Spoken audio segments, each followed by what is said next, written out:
They think that a human being is an angel when they work for the state, but a demon when they work in the private sector. With the NDP pretending they aren't propping up the Liberals. And with the Liberals imposing inflationary policies while pretending to be concerned about inflation. Honesty surrounding the financial challenges facing Canadians is few and far between. Among Canadian politicians, one of the few who has spoken openly and honestly about both fiscal and monetary policy has been Pierre Poilievre, even before the CPC leadership race.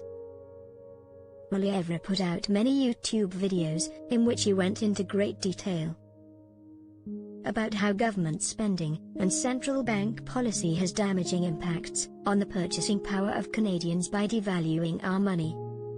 Poilievre's videos, which often resembled university lectures given the melding of historical events and current policy impacts, were a rare instance of a Canadian politician attempting to educate the public, rather than simply pandering to ignorance. And Poilievre is continuing the educational approach as CPC leader. In the video below, Poilievre slams the NDP for the hypocrisy of pretending that greed only exists in the private sector, noting that the NDP ignores the reality of government greed. They think that a human being is an angel when they work for the state, but a demon when they work in the private sector, as though greed is a part of human nature only in the free market.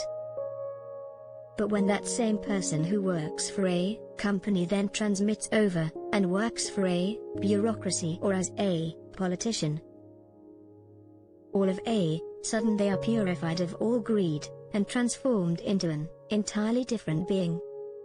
Poilievre's discussion of human nature and the effective exposure of the NDP's hypocrisy is well worth watching and sharing. The Trudeau Liberals have co-opted much of the establishment press and want to silence independent media. If you support my effort to fight back and stand up for the truth, I would be grateful if you can make a contribution through Stripe or PayPal below.